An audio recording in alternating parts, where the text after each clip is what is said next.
परवरिश की जब बात आई, बच्चे को दूध पिलाना है, तो तायाओं को बुलाया गया।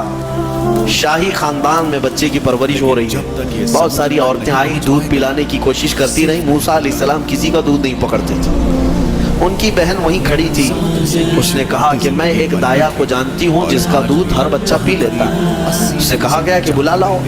वो जाकर अपनी माँ को बुला लाई, अपनी माँ को ले आई, और उनकी माँ आई, मूसा अलैहिस्सलाम को अपने सीने से लगाई तो दूध पीने लग गए। तो सब में ये बात मशहूर हो गई कि ये यहाँ की मशहूर दाया है, और ये खानदान के अंदर रहेगी, शाही खानदान में, महल में रहेगी, और बच्चे को पिलाने की उजरत भी दी जाएगी, उजरत भी दी जाएगी। फिरौन के घर में परवरिश भी, और उन्हीं की माँ से दूध भी पिलाना, फिर प्लस उसकी उजरत भी दिलाना, ये शान है रब्बे जुल जलाल की। वो जहाँ चाहे जैसे चाहे परवरिश फरमाए, हक की हिफाजत करना ये मौला की शान है। खैर, मूसा अलैहिस्सलाम फिरौन के घर में परवरिश पाते रहे। जब आपकी उम्र 2 साल के करीब की हुई, फिरौन और उसकी बीवी बैठे हुए थे।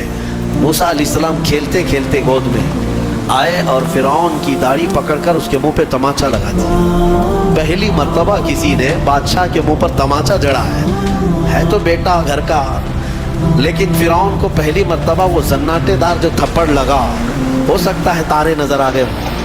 वो घबरा गया, कहा कि ये बच्चा ऐसा कैसे मुझे मार सकता है, हाथ कैसे उठा सकता है। दस्तरखान से उठ गया और कहा अपनी बीवी से, बेगम मुझे लगता है यही वो बच्चा होगा, यही बच्चा होगा जो सल्तनत के हमारे खिलाफ जाएगा।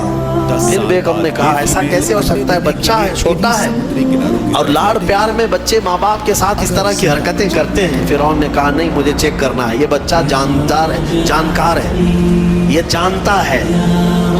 तो फिर मूसा अलैहिस्सलाम का वहां पर इम्तिहान लिया गया। फिरौन की बीवी बचाने पर लगी हुई थी। फिरौन ने कहा कि ठीक है, देखते हैं ये कि बच्चे को समझ है या नहीं है। इम्तिहान के लिए बेगम ने कहा एक काम